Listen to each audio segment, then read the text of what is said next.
Um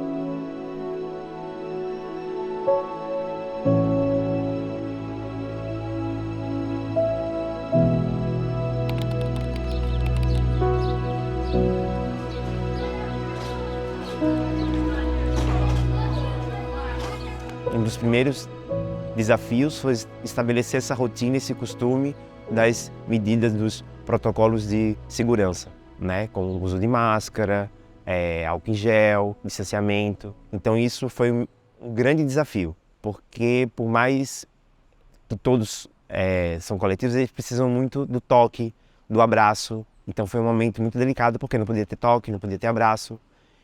E esse lugar do afeto é um lugar de uma ferramenta muito potente para a gente, enquanto trabalho dentro de um CCA, que quer que eles consigam estabelecer boas relações com o outro. Acho que até hoje a gente ainda sente, né, os resquícios aí do que a pandemia deixou e vem deixando, que ainda não finalizou, né. A gente vê que as crianças chegaram um pouco mais agressivas, a gente está tentando trabalhar com eles também muito a questão do respeito, né, que a gente vê que normalizou um pouco. Não sei se é porque eles viviam situações, às vezes, de briga em casa, de um pai falar mais alto com a mãe. E aí a gente vê que eles voltaram um pouco mais agressivos. E isso ainda se normalizou. Então, tipo, eu brigo com meu colega, falo uma coisa que não é legal, desrespeitando ele, e eles acham normal. Quando eu comecei a fazer a avaliação diagnóstica nesse ano, quando levantei essa questão sobre violência sexual, algumas crianças levantaram a mão e falaram: eu tenho um tio que já mexeu comigo e fez assim, assim, assado. Outros também falando, porque um fala, daí eles se sentem também à vontade. E chamou muita atenção essa avaliação diagnóstica, porque foi a volta do projeto no CCA, porque parou por conta da pandemia. Eu acho que até justificando por que a gente trabalha com essa educação em sexualidade a partir dos 6 anos de idade, para pegar essas questões, né, de violência sexual que muitas vezes acontece dentro de casa ou então com algum outro familiar ou um vizinho. Ela estava com a gente desde 6 anos de idade e aí foi assim bem no começo assim da pandemia. A gente atendendo as famílias, a mãe acabou procurando a gente com um pedido de socorro, né, ligou pra gente pedindo esse suporte. E falou que o companheiro dela tinha abusado da filha dela. E aí a gente veio para o atendimento, a gente chamou a família para conversar. A menina acabou assumindo, admitindo o que aconteceu. Eu acho que isso é uma situação muito difícil, né? Muito doloroso. Uma criança ter que contar, ter que entender o que está acontecendo com ela.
A ASA é uma organização social, a Associação Santo Agostinho, que existe há mais de 80 anos e tem como finalidade o atendimento direto a crianças, adolescentes e idosos na cidade de São Paulo. O projeto Previna-se é um projeto que já está na sua 3ª versão. Ele é um projeto muito importante, né, que viabiliza tratar de temas muito sensíveis para os nossos adolescentes, e a gente conta com parcerias muito importantes. E é um projeto que trabalha com temas ligados ao desenvolvimento, à formação das crianças e adolescentes justamente nessa fase crítica que é a puberdade, a transição para a vida adulta, para uma juventude saudável, entendeu? Então acho que ele é um projeto que extrapola um pouco a questão da educação e traz os temas da saúde entremeados. É um projeto que visa a educação sexual de crianças e adolescentes e um processo de prevenção, né? A palavra prevenção é uma palavra muito importante, que é uma palavra-chave para o projeto Previna-se. É uma prevenção que ela diz respeito tanto ao aspecto físico, como também à integridade mental, né, e emocional dessas crianças e adolescentes. A operação do projeto se dá por meio, basicamente, de 2 profissionais, as psicólogas e os articuladores comunitários. As psicólogas, elas trabalham as oficinas de educação sexual, de autoconhecimento, de proteção, de prevenção, diretamente com as crianças e adolescentes. São oficinas semanais que elas abordam, né, com diferentes temáticas relacionadas a esse tema maior do projeto. E no caso dos articuladores, eles fazem um trabalho mais mesmo de articulação comunitária, né, de relação junto a uma rede de proteção e também um trabalho de aplicação de oficinas de cidadania. Então, nessa conversa cotidiana, com o menino, com a menina, com a criança, com o adolescente, a gente consegue também, às vezes, perguntar coisas e entender como é onde você mora. Você tem algum equipamento de cultura perto? Tem um clube? Tem uma fábrica de cultura? Você mora longe da sua escola? É difícil chegar na sua escola? É difícil chegar ao CCA? O que você come? As oficinas nas unidades, elas funcionam basicamente divididas em 3 faixas etárias, né? A gente chama de G1, G2 e G3. O G1 pega ali de 6 a 8 anos aproximadamente, o G2 de 9 a 11 anos e o G3 de 12 a 14 anos. E aí a ideia é que você vá trabalhando progressivamente, né? O aprofundamento dos temas, ele diz respeito diretamente às faixas etárias. Para os mais novinhos, você ainda tem uma abordagem que ela é um pouco mais de noções básicas, né, das questões do corpo, das questões relacionadas às relações interpessoais e tal, e conforme vai avançando as idades, aí você vai entrando em questões mais relacionadas à puberdade, né, às próprias manifestações sexuais, hormonais, né? Aí tem a ver mais com esse autoconhecimento um pouco mais profundo e mais adequado também para essas faixas etárias que já são um pouco mais maduras, vamos dizer assim.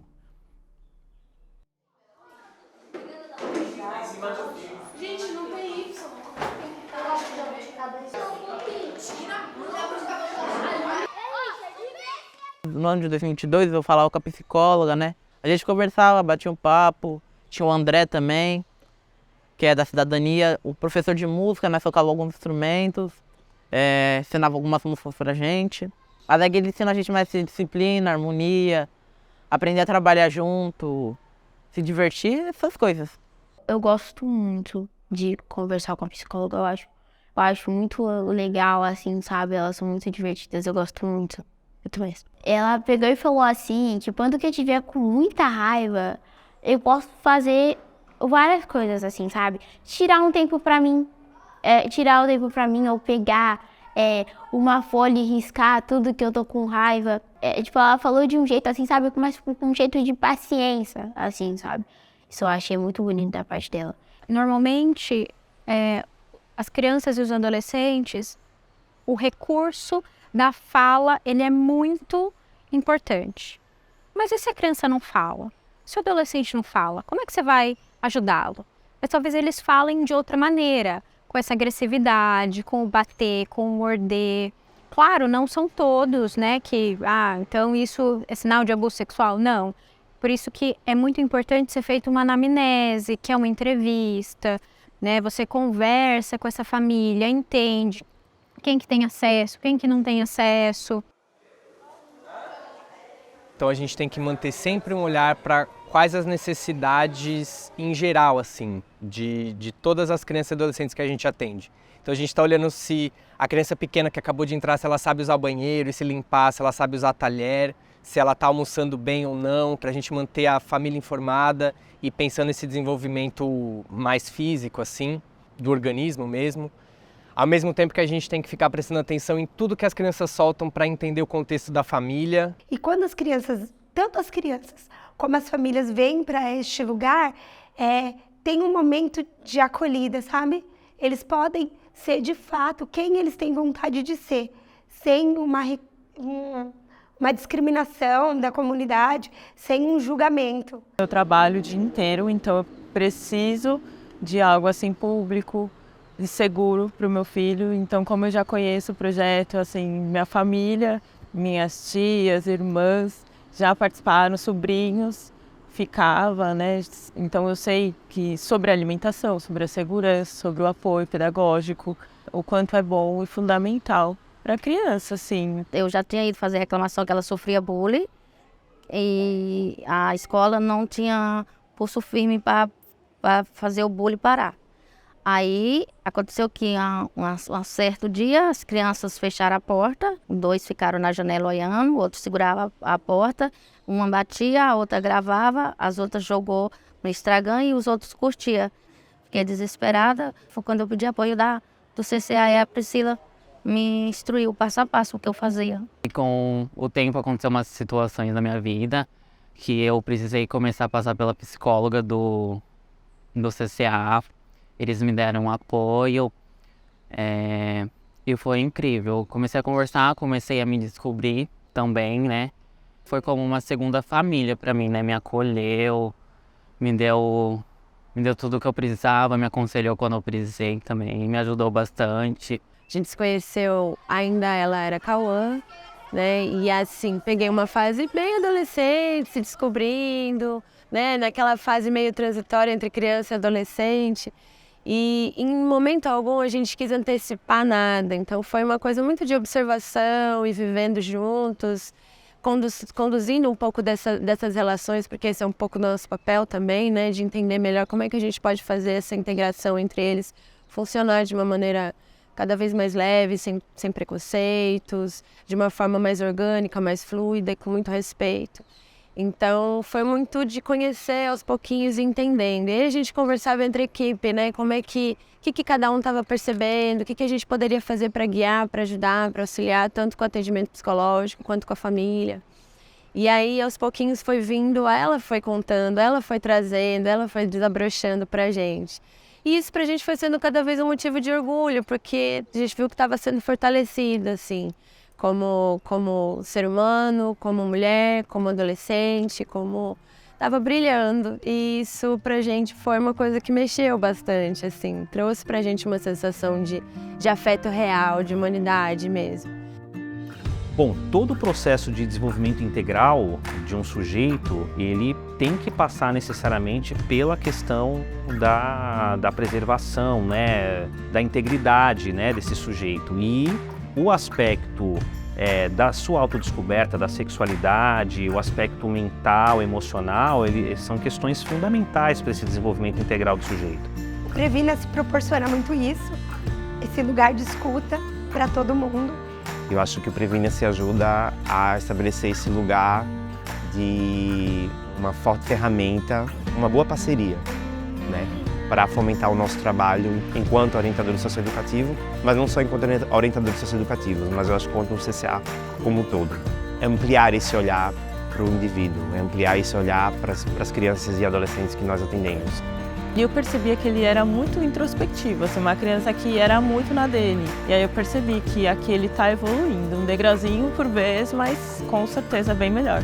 Eu acho que aqui é um lugar que recebe a gente, não importa a cor, a raça, o que você for, eles não olham para isso, eles querem acolher seus filhos. E é muito bom a gente sentir assim uma pessoa que acolhe, que não fica desfazendo da gente, sabe? Além de ter essa promoção desse momento de discutir direitos, discutir inclusão, participação social, cidadania, a gente também consegue entender mais da realidade e das demandas deles. Aqui a gente mostra, olha, tem alguma coisa acontecendo e essa coisa não é não é certa, não é bom, né? Tem uma repetição que ela precisa ser cortada, que ela pode ser ressignificada. Porque o que aconteceu a gente não vai mudar, mas a gente consegue mudar o futuro.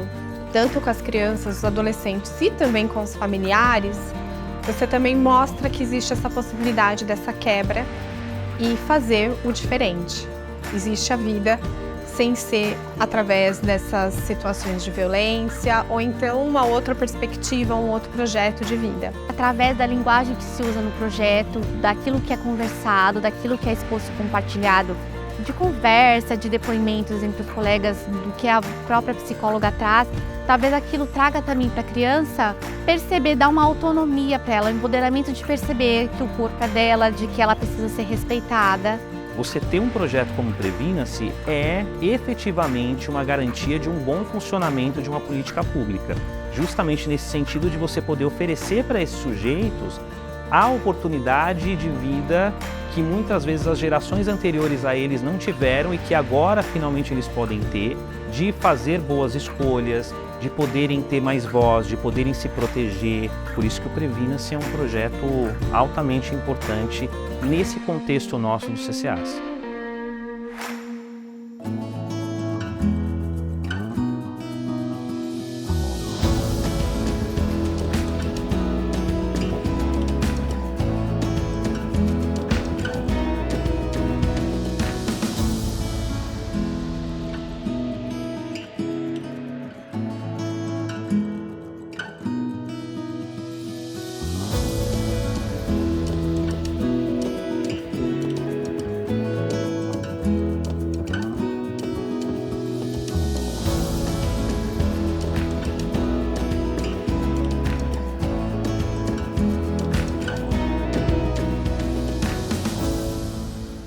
Eu me divirto divertindo as pessoas, né?